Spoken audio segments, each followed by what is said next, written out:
I mean, in the wake of the Beyonce concert, the Beyonce tour that's still going on, the Sell Your Soul. So you want to talk about that one? Is what you're May saying? be relevant at this time. Okay. Just a thought. So we've been talking about Beyonce last week. What you say, Terry Wayne? You got a preference between the topics? You all No, right today, Terry? I'm just tired. No. I can feel it all the way in Georgia. Alrighty. I think we're in business. Janessa's glossing up. Yeah, big loss. uh, all right. Let's get it. All right, go ahead, Kelly. Boom shakalaka. Top of the world, top of the world, yeah, top of the world, top of the world, yeah, top of the world, top of the world, yeah, top of the world, top of the world, yeah, top of the world. Welcome, ladies and gentlemen, to another episode of the Worst Ones Podcast. This is the safe place for the preacher's kids to come and be the worst. My name is Ruel Alexander Wilson. I am a preacher's kid. We have Kellie Lynette Rowland. Kellie Lynette Lee, KLL for short. Definitely We got Janessa Rihanna Rowland in the building. That actually is my name. right. and Terry Wayne, whatever his actual last name is that he doesn't tell us. But he's a PK and a junior. What's happening, everybody? Let's start with you, Mr. Wayne, kin of Bruce. What is going on? Not a whole lot.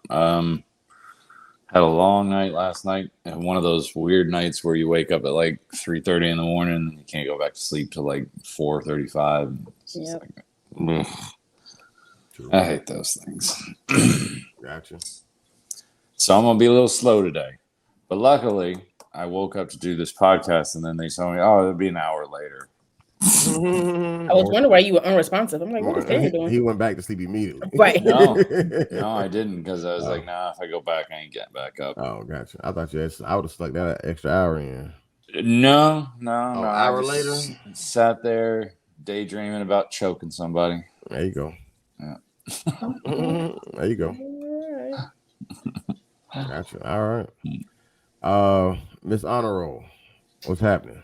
Man, this week has been crazy. I'll talk about some of it now, and I'll talk about some of it later. But I don't know if y'all how tapped in you are in Atlanta stuff, but this week there was a car accident and a shooting, and I was there.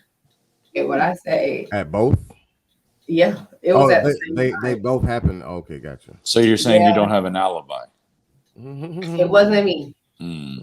No, I left the gyms like at lunchtime, and I went to the store up the street, and this lady almost hit me coming out, and I was like, ma'am.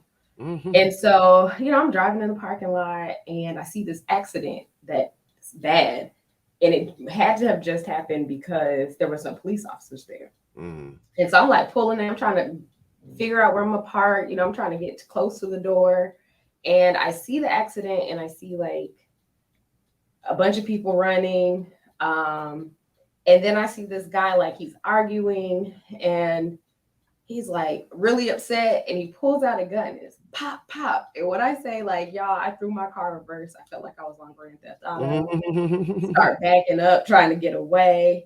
I call my parents, let them know what happens. Of course, hours later, it's on ATL Scoop. Somebody's done videotape the whole thing. Of course. And the crazy part is you can see my car backing up in the video. And so in the comments, people were like, man, y'all saw the car in the background that started backing up. Like it was like 5 or 6 comments, different comments people were talking about my car backing up. And I was like, no. So yeah, it was quite eventful. It actually turned out that this kid, I'll send y'all all the links and everything later, but this kid had just bought a car the day before, got his windows tinted and was running away. He like didn't pay and was running away, fleeing from that, went through a light, hit 2 cars, and y'all, it's bad. Well, one of the cars he hit was stolen. And so the people in that car got out and started running, shooting. Like it was 2 crimes. I'm telling you, it's on. I cannot make this up. It's like telenovela, soap opera of Atlanta. Right. I don't know. So yeah, it was eventful. It was very eventful. I mean, somebody's car had to be the car backing up. Why not be yours? You know what I'm saying? Like that had to be somebody in the story. You know what I'm saying? Like, oh, it was a car just backing up that just got there. Why not it be you? You know what I'm saying? You see me pulling up. You see the guy shooting. You see me backing up. And was he shooting at somebody? Or did he just shoot in the air? Like, no, he was shooting at somebody. Unfortunately, from my understanding, I would say, I don't think anybody was hit. But then another video came out because they arrested the guy who blew through the light, and I guess his mother had came up there. And like the mother passed out on the sidewalk, and like the police and everybody's trying to give the lady water. Like y'all, it's crazy. It was crazy. Oh, so yeah, that's how I'm doing. Welcome to Atlanta. Unfortunately, this is not the only time I've had to duck from bullets, but it's the most recent one. There you go. Gotcha. All right. Life in Atlanta. Please send those links. I will. Please. It's a mess. Please. Princess Kells. Well, I had a revelation this morning. Hey man. Y'all come on, man. About the podcast. Hey man. She about to quit. It's happening right now. This is it. No. So I'm a huge binge watcher. So in my free time, I love to binge watch shows. I like shows that have been out for multiple seasons, so I can just like keep going for months at a time. Right. So since the summer, I've been watching Suits. Girl, I'm watching Suits now, but I watched it when it first came out. But I'm literally was watching it this morning too. So I'm on season 6. I started in the summer, maybe July-ish, and I'm on season 6. I didn't watch it before, didn't know anything about it before. Terry, why'd you shake your head? You're on mute. Because I watched that show when it originally came out. It was like on TNT or TBS or something like that. And it just got so repetitive after a while. It's like, and I can see that, but it's now the like most popular show or most watched show on Netflix recently. Since and I don't know if Suits was just on, like they just put Suits on Netflix recently or what. They did. They did? Okay. Yeah. And so I don't know what made it so popular. I don't even remember it when it came out before. But somebody was talking, I just keep seeing across my timeline, like, I'm so happy you guys are watching Suits now. I watched it years ago when it came out. It's such a great show, blah, blah, blah. And then somebody had linked an article that it had passed the show Wednesday. I guess Wednesday was had like a 6-week streak of like most views, and so Suits has now passed that, and it's on its way to be, I guess, one of the most watched shows on Netflix right now with Stranger Things. And so I thought about us, and I thought about the podcast, and clearly people watched Suits when it came out originally, and people aren't watching us right now. But years down the line, I felt like years down the line, when we may not even be recording anymore, how this content will still be relevant and we can still blow up. And so I know in our meetings, we kind of talk about, like the social, like Rudy's always on us about the social media and the marketing and those type of things that we still haven't really gotten a hold of or done just yet. But I felt like that the time that we're putting in now, we may not see the fruits of our labor now, but on down the line, this could be the most viewed, watched, listened to podcast ever.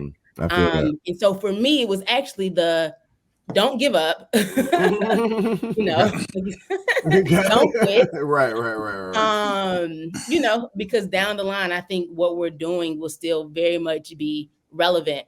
And people will want to listen to it. So that was my little revelation for the day. Yeah, no, I feel that. I feel that.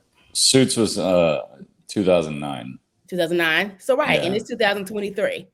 And to me, I enjoy it now just as much as I probably would have enjoyed it in 2009. My ex-wife used to watch it. Sorry, didn't mean to bring up. Right. Karen got old wounds connected to the show. Right. No. But it's actually a really good show. I just Now I've seen bore me to death. That's all. I've checked it out recently because I've been hearing so many people talk about it. But and when I seen it, I'm like, and it got like 13 seasons or whatever it was, like 9 seasons. I'm like, this show been out a while. Like, this is like, but I had never heard of it until literally a couple months ago, probably. Like, and I just one day the worst ones will be a household name. I hear that. And it's going. Does that mean that one of us is going to marry into the British royal family? Sure. It may. Well, because you know the girl from Suits. I do, Meghan Markle. Yeah. And that's why that used to upset me because when they were like, "Oh, she's just an actress," but I was like, if y'all actually saw Suits, she does an amazing job. And she's been an established actress. They were trying to make it seem like, you know, she was just one of these struggling actors. It's like, no, girl, she was doing it.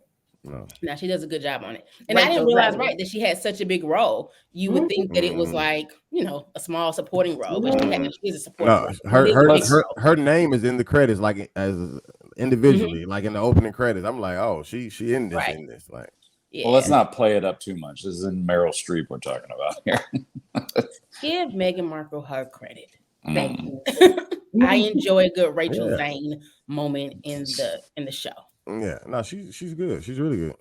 Mm-hmm. I didn't even know she was an actress, honestly. I never heard her name until all the controversy about, you know, that with her and what's his name, Harry. Yeah, Prince Harry. Yeah, what they dealt with, but I had never even heard of, because once again I never even seen that show, so I would have never made a connection anyways. But yeah, this has been a really long intro. Okay, so I'm fine. Reese is gonna kill us. I'm doing she watched Suits too. You can't blame me for the intro. Here was my intro. I'm here. I'm tired. It was Kellie, as usual. Yeah, no, everything's all good. I definitely apologize for our delay today, because I definitely thought I had my camera worked out on my computer. I did not. And so now here we are. But appreciate your patience. But let's get into the two-peak for the day. Do celebs sell their souls or work hard? Yes. Yes to which one? No, just yes. Oh, gotcha. Both?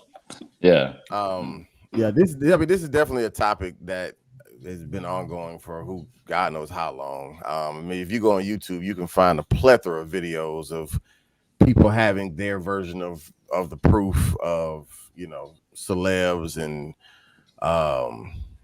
politicians and, you know, people in high places, you know, being in the Illuminati or selling out or making a deal with the devil or whatever. But then you all right. Yeah, she people like her, Michael Jackson, like their names are at the top of the, you know, food chain that I've heard when it came down to that type of stuff. But even when but I've also heard celebrities even more recently kind of, you know, I ain't gonna say like denounce it, but like make even jokes about it, like, shoot, I ain't rich enough to be in the Illuminati and blah blah blah, which, you know, whether they're deflecting or maybe that's the truth, who knows, you know what I'm saying? But I've never really like actually dug deep into me doing my actual study of this type of stuff, but I know this is definitely a big topic. So even to your point, Kellie, in the pre-talk, y'all went to the Beyonce concert here recently. So I guess I don't know. I don't like what is your thoughts when it comes down to that? You even being a Christian raised woman, and you know, but you're a fan of somebody who is just even called a witch, and all these type of things.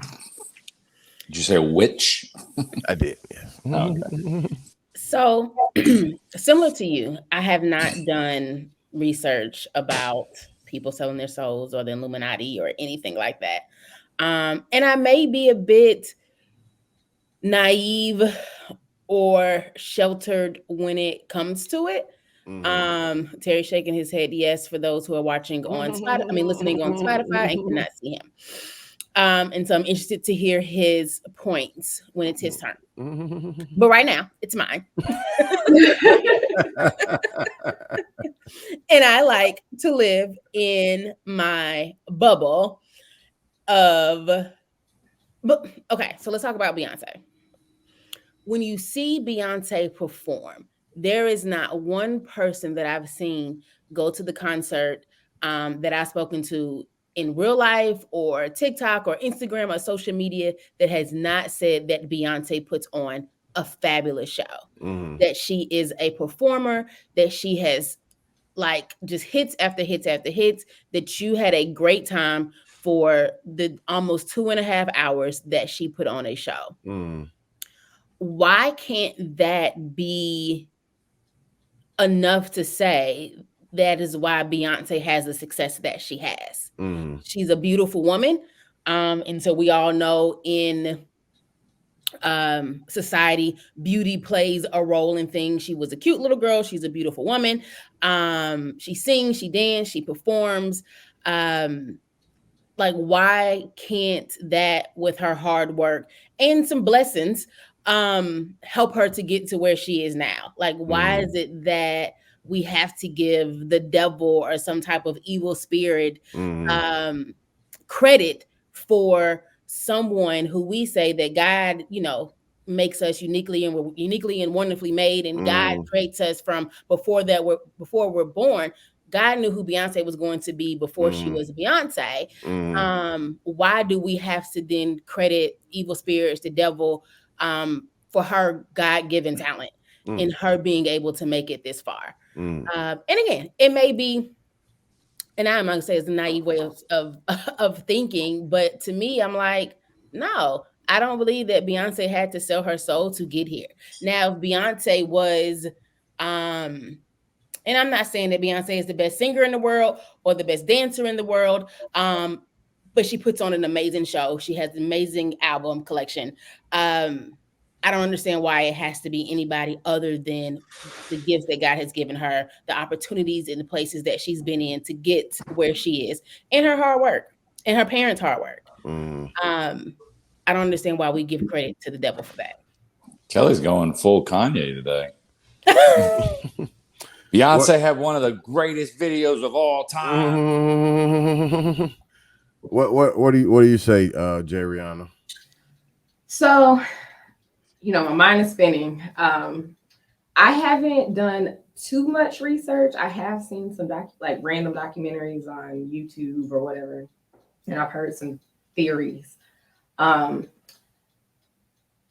When I think of selling your soul, I think of it in two ways. So you can flat out just sell your soul to the devil. But I think some of these artists and actors and actresses and just people in entertainment or celebrities, whatever you want to call them, what I have heard or seen is some people may have started one way and it may not have been fruitful, or they didn't pop off like they thought they would, and so they kind of changed their image, and not necessarily because they wanted to, but because that's what sells, i.e. sex sales. So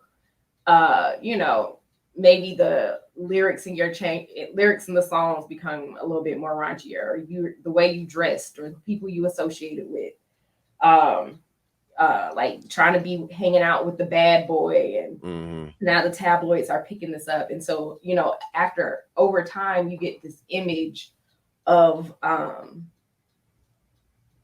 someone, and a lot of times the people who they portray to be in the public is not really who they are in private. But if they were to be that person in private, they wouldn't be as interesting. They wouldn't sell as many tickets. They wouldn't sell as many movies. And so I think in that sense of selling your soul, I can see how that may have happened to some people. That might have never been their initial goals, but to make it, that's what they felt like they had to do, or maybe their manager told them that's what they needed to do, or the A&Rs or the label or whoever. Right. Because one thing I often think about, especially like, well, we can use Beyonce for an example. Beyonce is Beyonce. She's this worldwide star. Not everybody, but a lot of people know who she is. One thing I was thinking about at the concert, I was like, man, one thing I wish she did, but I know this is just a Janessa thing, it's not her, is for her to have, like, if Beyonce sang Total Praise at that concert every night she was on tour, that could have just done a lot for Christianity and, you know, and Team Jesus. But why is it that there are not, like, Christian artists are not as big as the Beyoncés, the Jay-Z, the Kanye, the whoever actor, you know, your favorite actor, whatever, like the budgets aren't that big, the record sales aren't that big, the spins aren't that big. I don't know of any gospel music videos that like just everybody know, or not, you know, like a lot of people know now. At one point, Stomp, you know, Kirk Franklin has done some very creative videos, but I don't know how widespread people know them. And I just kind of sometimes wonder, why is that the case? And like, part of it is, you know, the system, for lack of better words, that kind of backs secular music is not the same system that backs the gospel scene. They don't have as many bank accounts, or their bank accounts are not as big, their reach is not as big, but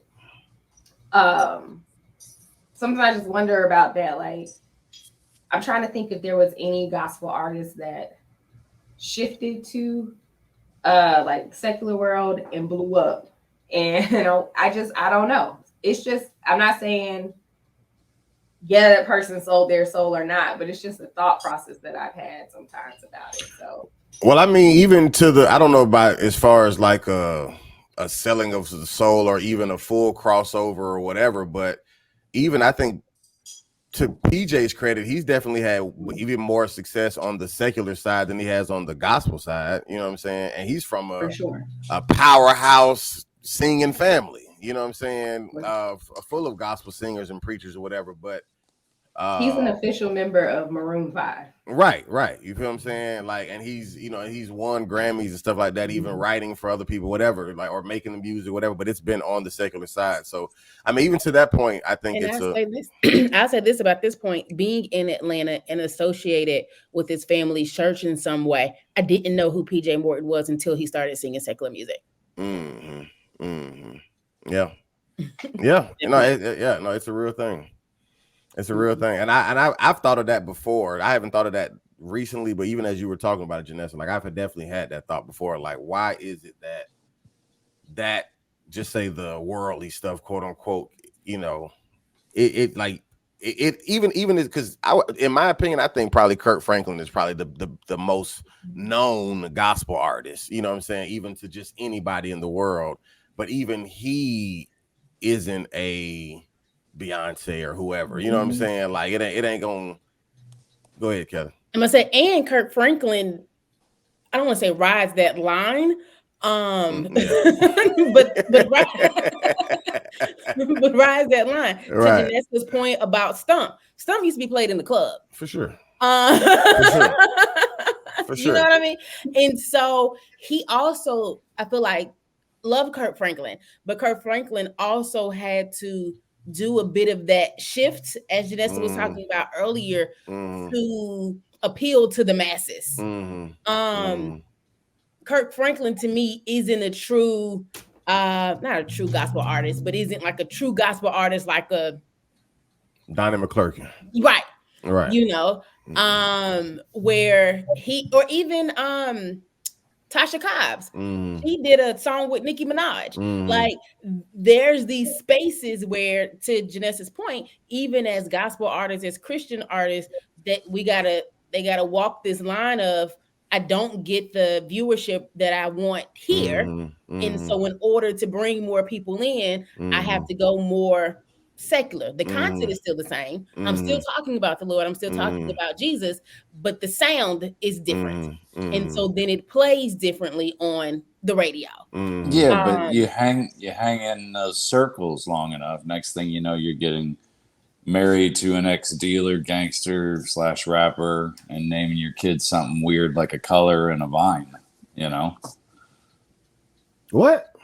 Blue Ivy. I mean, that's what I'm saying. I know. Beyonce. I understood you were talking about Blue Ivy, but what do you? We talking about because Beyonce was a church girl or something? What was the correlation? Yeah, and ended up marrying a. Oh, okay. Yeah. Oh, I got you now. Right. Dealer / okay. Gangster turned rapper and naming your kid something weird. Which, by the way, I don't know why, but my wife was very upset about that whole thing with the concert where she brings out her daughter to do like a little dance number thing. She's like, this isn't a recital, you know? This is like, you're a professional, do your job. You know? Nobody wants to see you and your kid out here like this. See, and as a Beyonce fan, I loved it. But I'm about to say, but she's a Beyonce fan. That's why she didn't love it. She's like, if I spent all that money and went through all that trouble to come see your show, I don't want to see your daughter's tap recital. That's what. But is she not out there the whole show, right? Like, no, it's one. Yeah. I thought it was stupid too. Yeah. It's one number, but she was. It's literally like 5 minutes. Right. She was very concerned about it. And I will say, just from my own experience, because I thought about this recently. I followed into my dad's footsteps. I went to Georgia Tech like him. I did science like him. And growing up, like my dad worked for Georgia Power. And I didn't, as a child, I didn't realize it. As an adult, I'm like, Dad. But he used to take us to like coal fire plants and nuclear plants and hydro plants and air traffic control. And he would tell us that these were field trips, but they were really just his work friends, doing stuff with his work friends or whatever.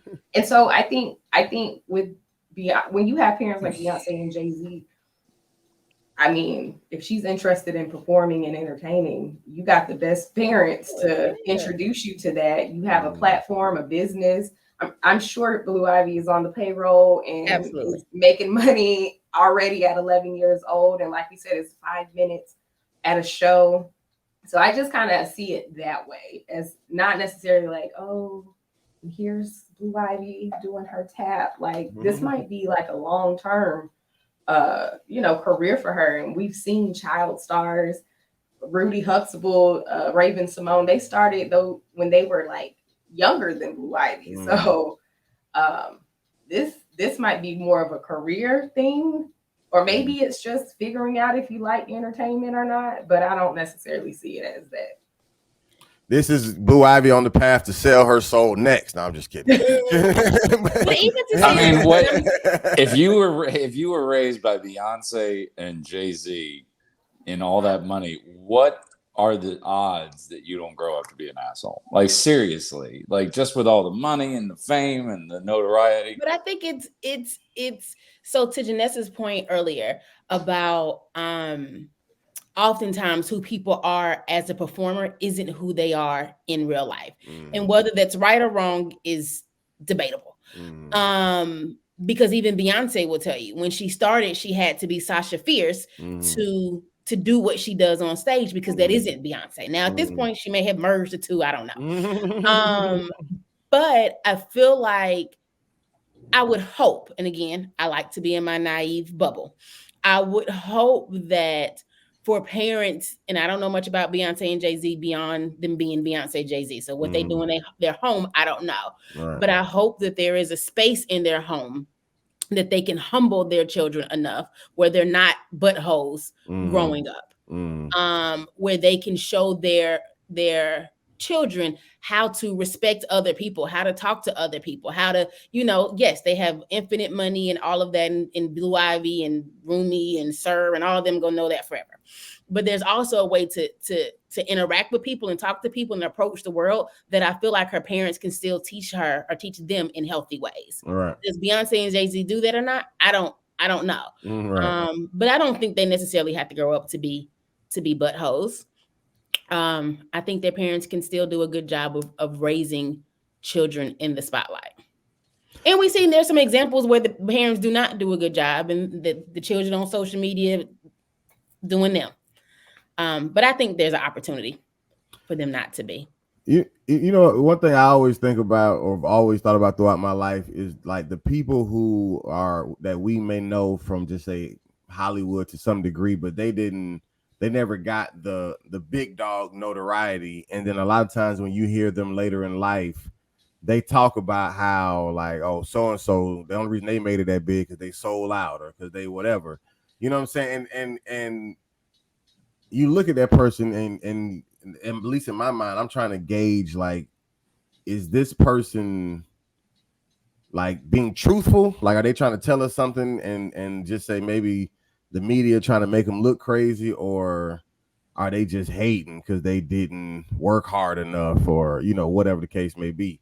Because if it is just a, you know, because at least to the picture that's painted to us, even the Kevin Harts, whoever the person is that's at the top of their industry, we at least it appears that they're working hard, even if there is some magical, you know, Satan dust that's also sprinkled on their career.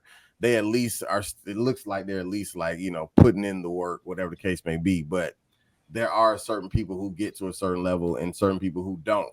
And some people you may even felt like, oh, this person was funnier than this person, but this person should have made it, or this person could sing better than this person. Why they didn't, you know what I'm saying, or whatever the case may be. But I guess I don't know. Like I don't really have like an answer for it. But that's something else I've always thought about. Like, are these people just hating because they didn't put in the work, or is there some truth to what they saying? Like, yo, these people who made it big are, you know, whatever. Go ahead. Hey y'all, sorry to interrupt, but we have a few church announcements.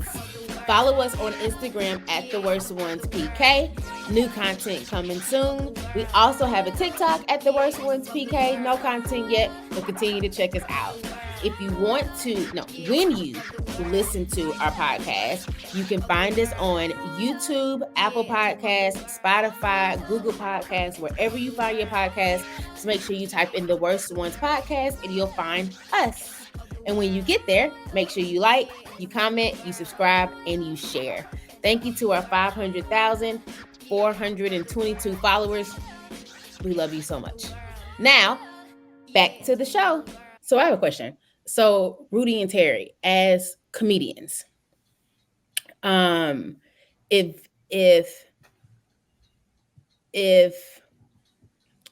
me go back. So I feel like it's more than just hard work. Mm-hmm. So I think hard work is definitely a piece of it, but we know a lot of artists that probably work hard that do not get, to the levels of like Beyonce. Mine is Jasmine Sullivan. Jasmine Sullivan is one of the best singers in the world and is not as big as she should be. And I will never say that she doesn't work hard. But I think some of it is kind of just opportunities, networking, who you know, right timing, those things. The way that you have to adjust or change yourself in different settings, different people to get different places that I know some people aren't willing to do. I'm not saying that everything that Beyonce did is on the up and up. Even if when I think back to like, and I know this isn't Beyonce's story, but Dreamgirls, and some of the shady things that had to happen in order for them to get big. So when I think of you as comedians, because comedians are also celebrities too, I guess what length are you guys willing to take to be the Kevin Hart, I don't know who your idol is, Terry Wayne, but to be those people, like what are you willing to do? Like if you got a manager and they said, hey, we know that you like this type of content, but you need to change this type of content, or we'll give you $10 million to do it. Right. Like and a podcast and a TV show and a clothing line and well, it's apples to oranges because like let's take Beyonce for example. This was a church girl who went into the Hollywood machine and became broken. Comedians start out broken and then go into the machine. You know what I mean? Like it's a totally different thing. Rudy. I mean, yeah, it's kind of similar still though, because I think a lot of times if you are just say the church girl or whatever, even take like a Whitney Houston or whatever, I think a lot of times that stuff is in you, but when you're in church and stuff like that, you're either more grounded or even just in a place of hiding it more. So, because you're around more judgmental people or whatever the case may be. But then once you get into the Hollywood system and you're now the breadwinner and the star and whatever like that, and can't nobody tell you nothing, that's just more of, the sinful nature that we all have, just having the opportunity to come out more, you know what I'm saying? But so I think, I mean, and even as comedians, I think it can be the same thing. Like, I didn't necessarily get into comedy because I was broken, you know what I'm saying? But messed up a little. but most comedians, to Terry's point, are definitely broken for sure. And they're using comedy. Broken. Well, just some kind of defect, like say for instance, just the fact of wanting the attention is almost a mental illness, A lot of comedians are weird. Like, if you talk to comedians, like, and you see them off stage, they are not who they are on stage. Like, these are people who've had a traumatic past, even maybe even a current traumatic situation. You know what I'm saying? Like, they be having a lot going on. Yeah, there's some kind of, I mean, being an actual comedian, not just somebody who just, I'm going to give it a shot and does it like karaoke one night, but as somebody who actually pursues it, yeah, it's like a mental illness, because you go up there, you bomb, you get off, and you're like, well, that felt, and then you feel bad about it for days, you feel embarrassed, and then you go and you do it again. Like, people who are right in the head don't do that. They do something that hurts them and then goes, I don't want to do that anymore. We keep doing it until it gets better, But even to answer your question, Kelly, I mean, as far as how far I would go, and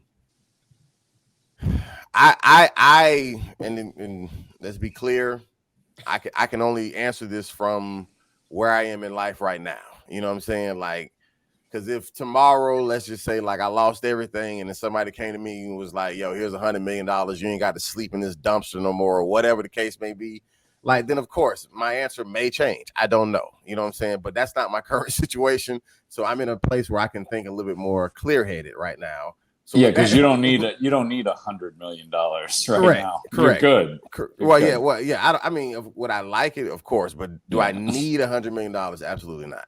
So, but the point I'm getting at is I wouldn't go against my, just, I guess, godly principles. And that varies for different people. Like, certain people look at certain things as an abomination, like for me, I wouldn't, like, per se, I don't ever see myself getting in a dress, you know what I'm saying? But I never looked at a man who did it as like selling out per se, you know what I'm saying? Like, especially when I seen it in the moment, I never even thought of that perspective until other people brought it to my attention that, like, oh, this is a, what is it? Is it demasculating? Emasculating? What's you don't want to be a Medea? No, I mean, I didn't even grow up around grandmas like that to even have an imitation of one. But like I said, I never seen it and was like, oh man, I can't wait to do a role like that.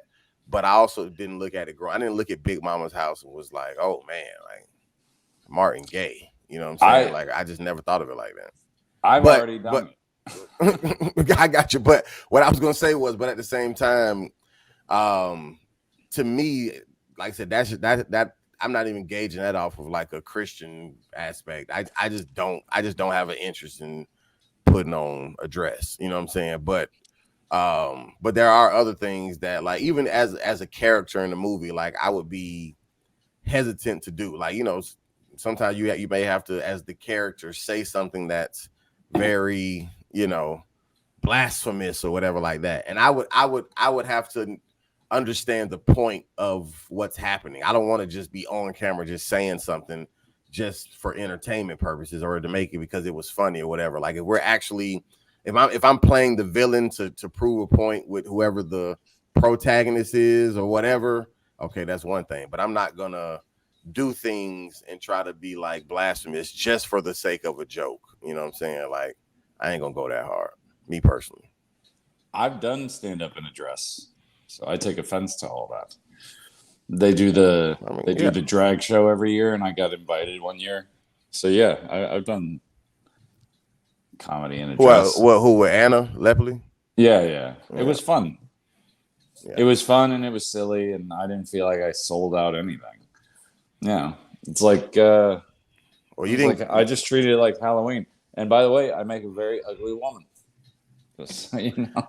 Yeah, no. I've seen plenty of guys in Miami do that show. Yeah. Anna's never even thought to ask me because she know the answer. I've seen her have conversations about that show with other people in front of me. Never looked at me and was like, "Rudy, you want to?"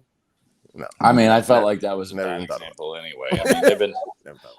I feel like that's a bad example anyway. I mean, you can even go back to like Shakespearean days. All the parts were played by men.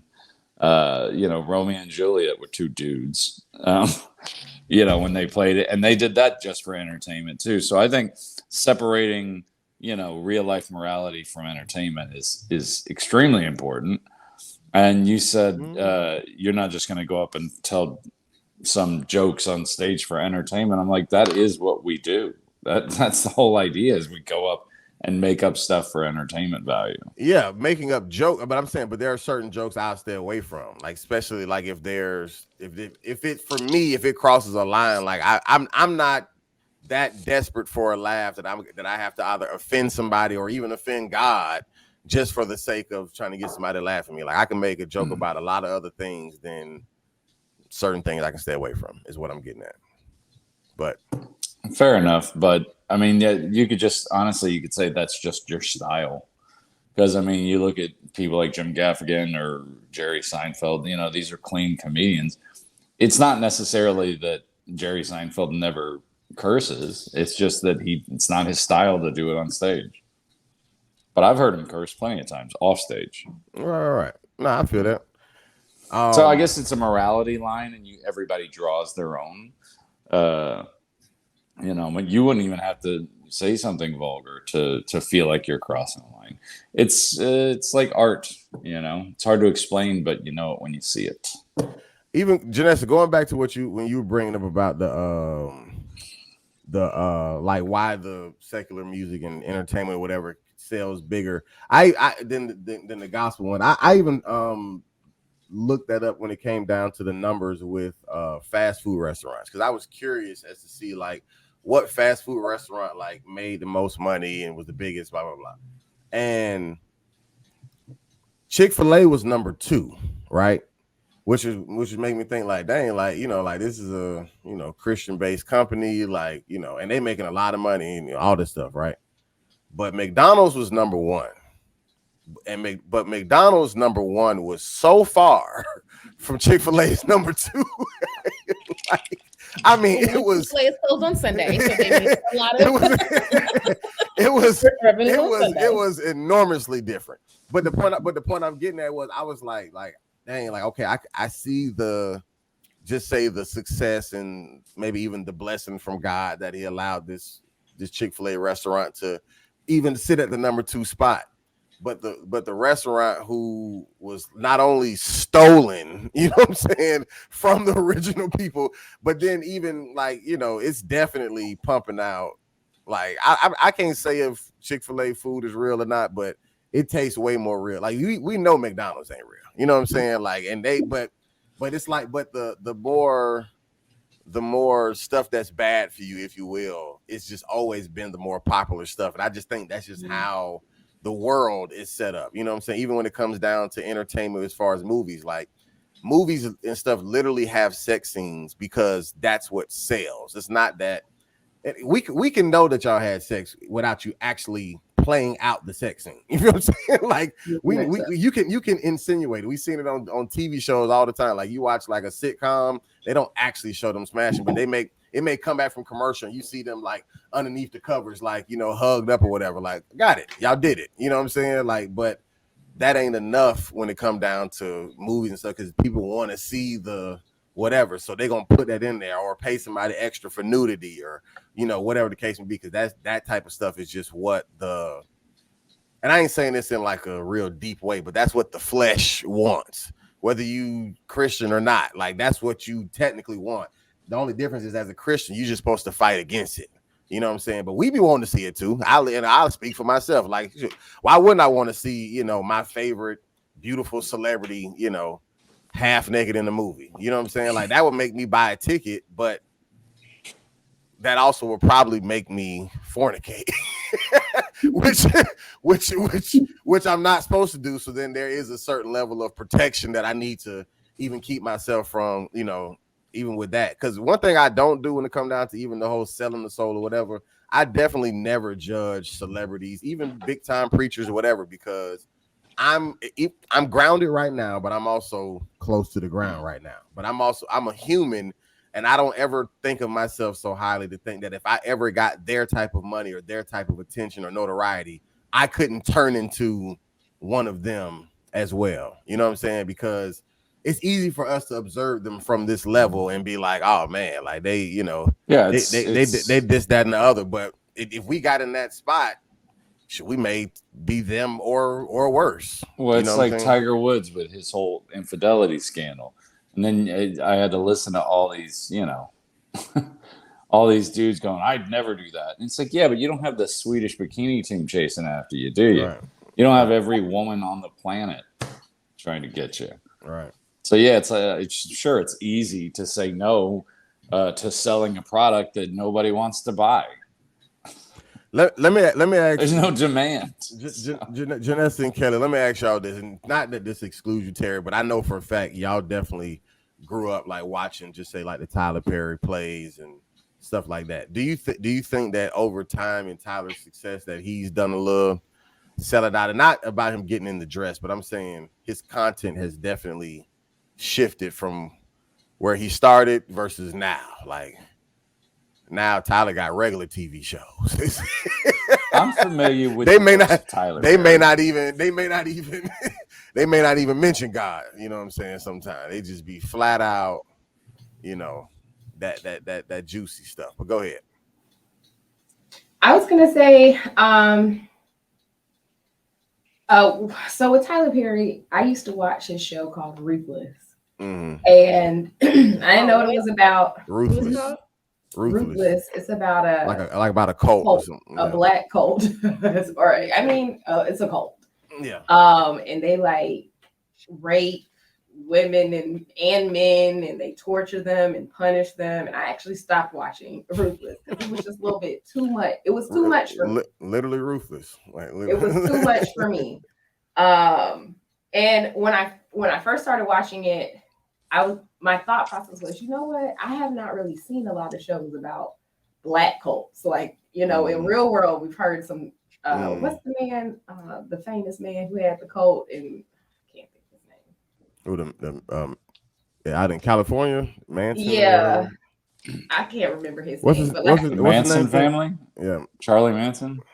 It might have been him. It's been a couple that, were on the news and were big deals, but I never really. Oh, you're talking about Jonestown, where they all killed themselves with. Yeah, like craziness. Yeah. But I had never seen in like a TV show or a movie specifically about a black cult. So I was like, okay, this is different, and being an artist and being creative, wanting to explore different topics, not wanting to do the same thing. Cool. Okay. Right. But then it just got like too much for me. Like I said, they're raping and killing, and it was talking about killing the kids with applesauce, and it was just too much. Right. So I don't know why Tyler Perry decided he wanted to go that extreme on things. Like, why is this in your head? Where are you getting this from? and the thing that makes me question it more is it's very well known that Tyler Perry writes all the scripts for all of his shows. He does not have like a writer's room. So these are really like his ideas. You know what I'm saying? So I don't necessarily agree with all of his shows and all the content of the shows. I also watch Sisters, and that one might be on its last leg too, because it's just very unrealistic, and it's just not my cup of tea. So I don't know. I think Tyler Perry's content has definitely changed, and it's changed for me in a way that I'm not really interested in it anymore. But I mean, I do know he got some bigger opportunities, and so I don't know if there was some external pressure to like deliver, or you know, conversations saying we're gonna give you these opportunities, but we need you to do this. I don't know. That definitely could have happened though. Right. But You know- I mean, when you're talking about an artist like that, like it doesn't, like you said, once he did the Medea thing, he did it to death. He wrung all the water he could out of that sponge. But then he's got a production company where people work for him. People's lives depend on, you know, producing content. And then you just go, like you said, artistically, you just get drawn in different directions. Doesn't necessarily mean that that's what he believes or he sold anything out. Just means that, you know, when you're trying to create things, you kind of just go where the ideas take you, you know. Go ahead. My opinion, at least. I don't have much of an opinion. I've never been a big Tyler Perry fan. You know, I've respected where he's come from to where he is now. You know, I know at one point he was homeless and living in his car and those things. But his writing for me is just slow. And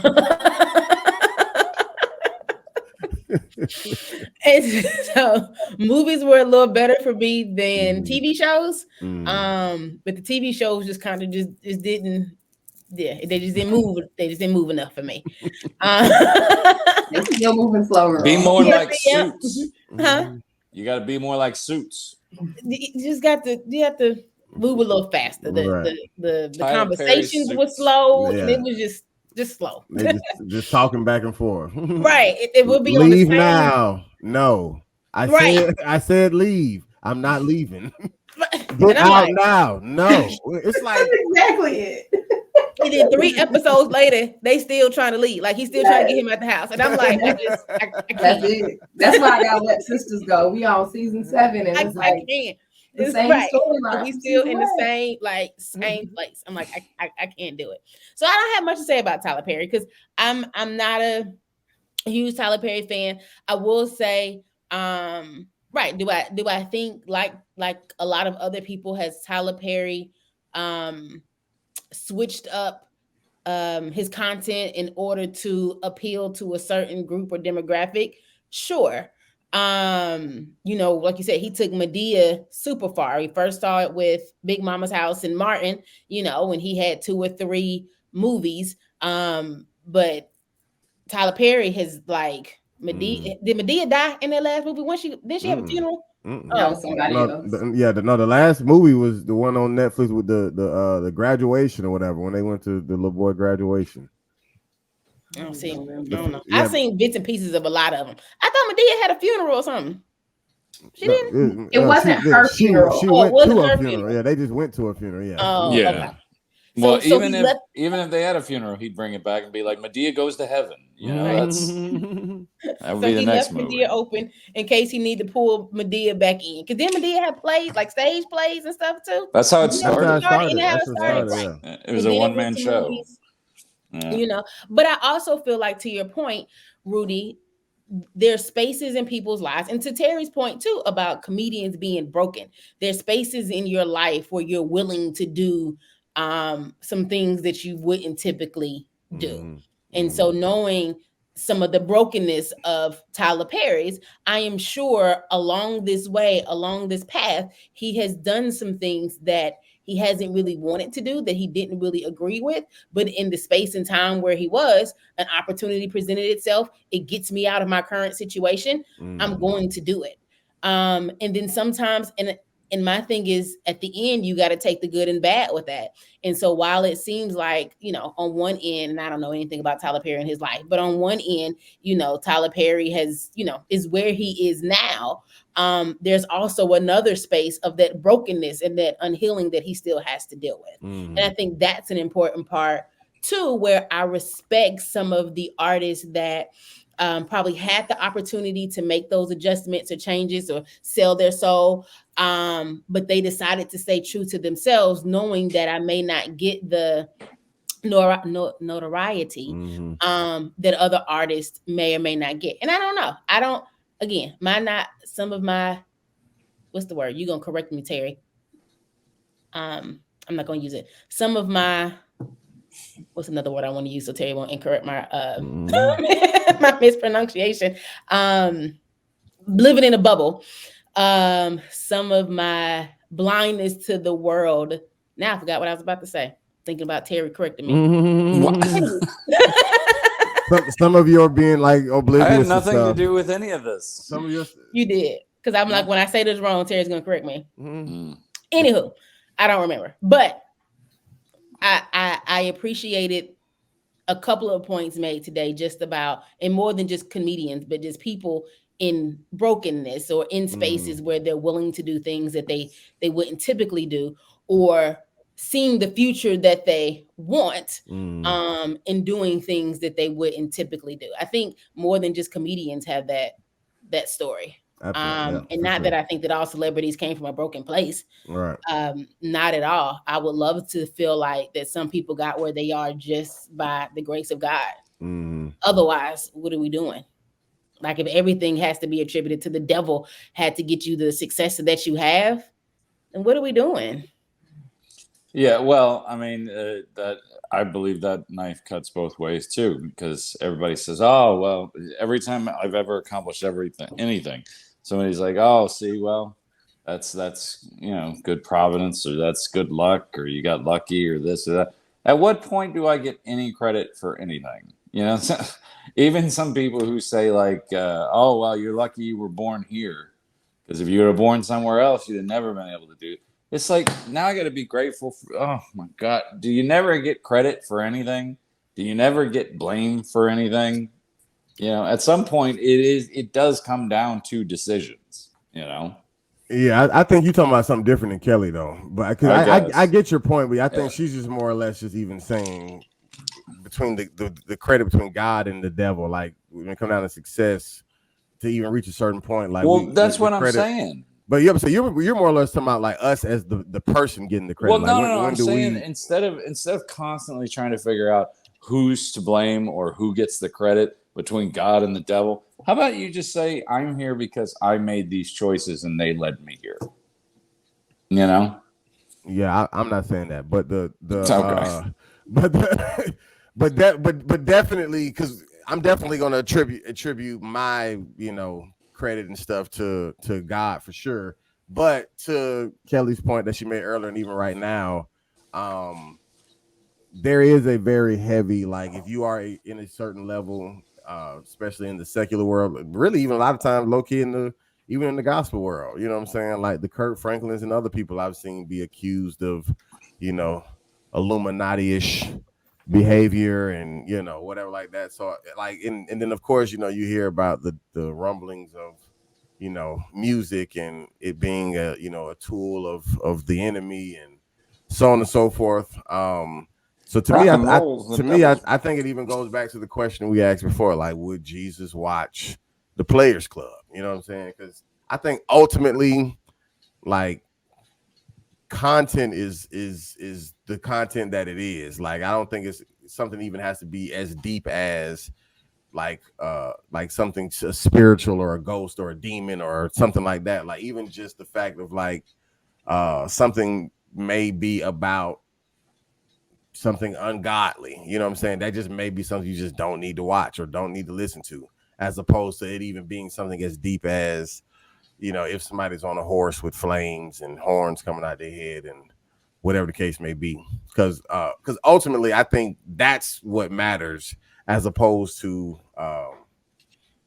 if somebody sold their soul or not. Like, you could be having the right intentions, even as a preacher or whatever, and still be, sending out the wrong message and, feeding people wrong. So to me, I think it's just more about just knowing what's right and wrong, as opposed to how they got to that point, because they may not have sold out. They may just be wrong and not know it. And it's not the Illuminati anymore. anymore. It's Bohemian Grove now. Go look that up. It's crazy. It's a real thing. They some of the most prominent, wealthy men in the world meet there once a year to pray to some owl god named Moloch. This really happens. Yeah. Well, they swear it's innocent, but no. Bohemia Grove, U.S. presidents, billionaires, celebrities. Yeah. One last thing I was going to say. Beyonce. Going back to the Tyler Perry thing. I never watched Ruthless. I just know about it because I seen it was an extension from what was the show? The Oval. I'm about to say White House Down. Yeah, the Oval. But even outside of that, when I was even thinking about Tyler Perry's content changing, like even if you go back and watch like the movie Diary of a Mad Black Woman, right?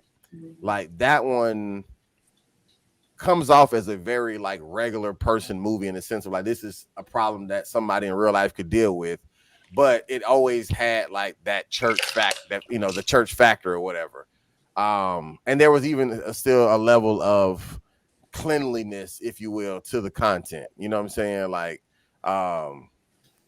it even low-key like promoted, abstinence and stuff. Like, her and Orlando didn't actually, smash or whatever the case may be. But like now, man, if you watch Bruh, Sisters, anything like that, not only they be smashing, they be naked. Like you literally see everything but their private area. And I mean everything. But the male and the woman's crotch. You hear me? If I remember correctly in Ruthless, they show everything. Everything. Wow. Okay, gotcha. See, I didn't watch Ruthless, but I'm saying like, and he's able to do this because it's on the BET Plus app. On the app you can move a little different than if it's on the actual channel. But like when I remember watching this, I'm like, dang, Tyler, like y'all getting it in. Like, you know what I'm saying? Like this is soft porn. You know what I'm saying? And not that I'm trying to picket his content and make him change it, but that was, to me, even outside of even knowing what Ruthless was about and people getting raped and stuff, that's wild. I didn't even realize that's what that show was, where that was going. But like get in, the men have to rape the other men. Right. Yeah. So that's wild. So I didn't even know about that deep, but even just on the surface level, looking at from a Diver Mad Black Woman to now, I'm like, content has changed. It's changed. You know what I'm saying? Like what point are you even still trying to make with your content? I feel like you had one agenda at first, and now it's a different one. Whether he had to sell his soul to get there or not, I don't know. But there was a shift nonetheless. Maybe this is what you always wanted to do, and you just wanted to start off soft because you had the church crowd, so you didn't want to come in too harsh. But either way, there was definitely something that changed drastically. Well, at this point, he's not involved in a lot of that production company. I mean, it's not like. Are you serious? Huh? You must not know.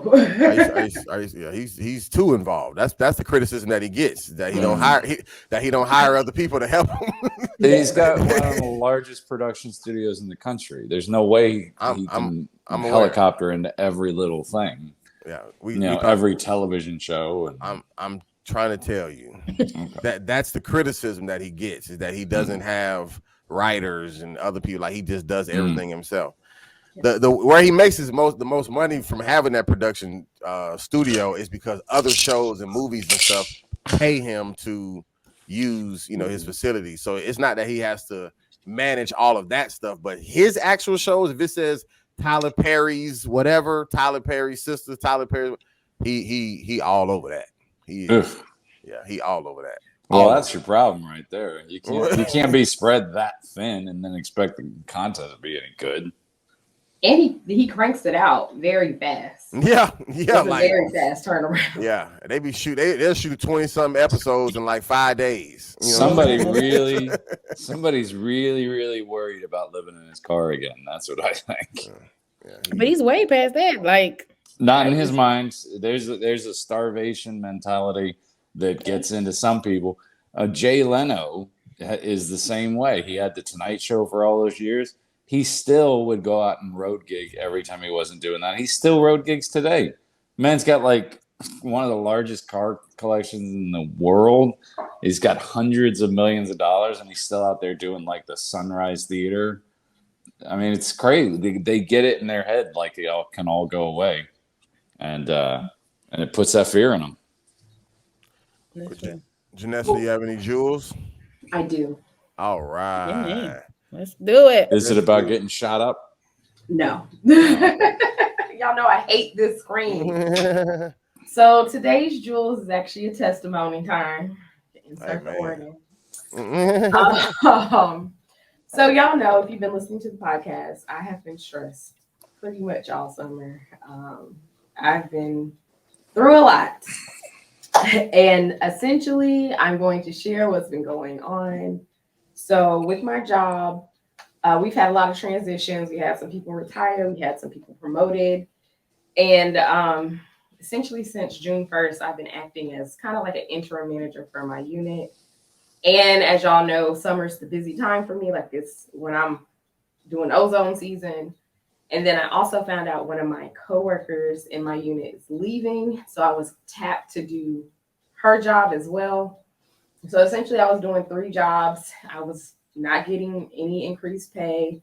I was working from like 8 a.m. to 10 p.m. every day and on the weekends. And I still had to do school. I missed a couple of episodes of the podcast. Like it was very brutal. And I even told y'all that I was contemplating withdrawing from school because I just needed something taken off my plate. Right. So I had applied for the position in July, interviewed, and I didn't hear anything. But I'm still doing the job. I'm still doing 3 jobs. And it really just, I don't know, I just kind of got to a place, even though I know God is all incredible and all powerful and everything like that, but I just felt he kind of forgot about me because I'm just like, do you not see me trying to handle all this stuff?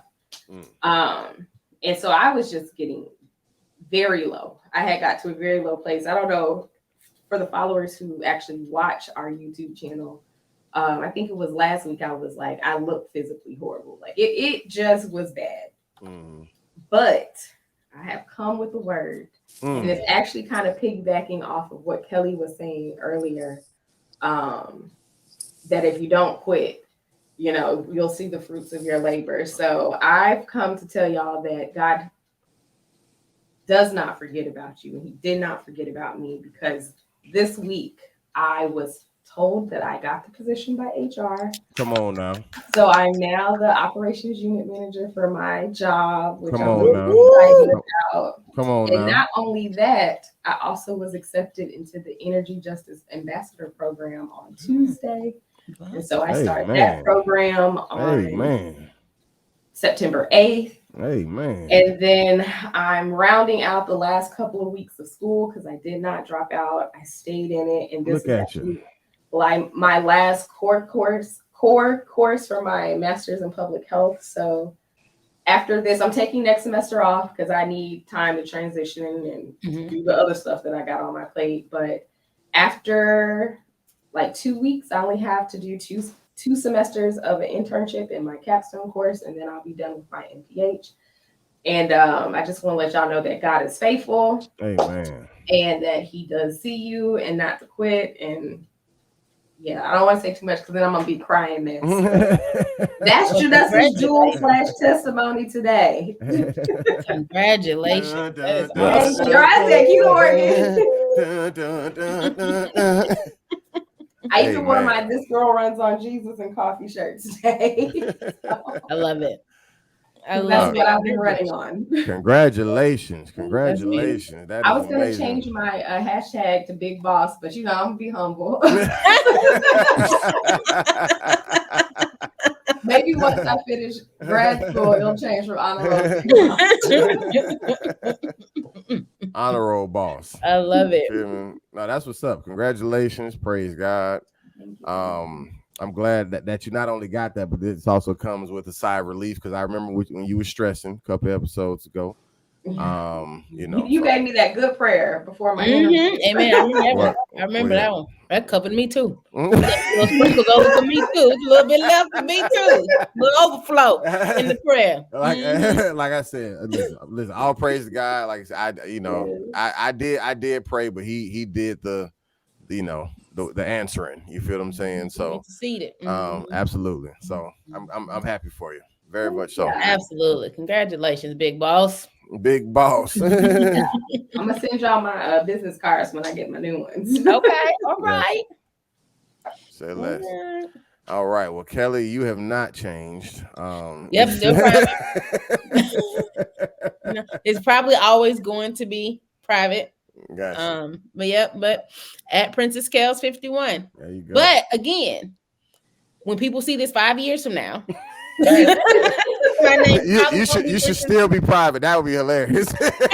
My name probably won't be Princess Kels 51 by then. Search for me. Just send me a little DM and say, hey, I saw you on the podcast.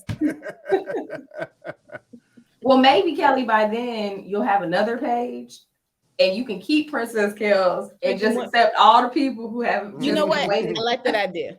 I'm gonna have another page for my new private, and then I'll open up Princess Kels. Yes, I'm gonna do that for the 5 years. And they can find you 10 years from now. When we become Suits on Netflix, then they can still got it. Love when it. We become Suits on Netflix. Well, you can find me at JRihanna_. We have fun over there. Hopefully we'll have some more fun soon because I've been stressed. But yes, that's it. Get some more Jesus and coffee on your page. All right. At Terry Wayne Comedy on all platforms. And you can buy the book on Amazon, which is Unclaimed Ashes. Amen. All righty. Well, I'm happy for all of you guys. Y'all guys seem to be in good spirits and doing well with your lives. So keep doing well. Those of y'all who are listening to us, keep listening. Those of y'all who are watching us, appreciate you watching, but start listening a little bit more because we need that audio money. You feel me? But until then, we'll never know because it goes to Rudy. No, trust me, we ain't got nothing. we ain't got nothing to give. Nah, I'll make sure we all get paid. Trust me. The moment we can quit our jobs because of this, even if it's, what 2009 to 23, how many years that is? 14. Even if it's 14, 15 years from now, just know. Amen. Listen. Just know this podcast got you off that job that you thought you had to work for the rest of your life. All right. We appreciate y'all listening and watching. We the worst ones. We out.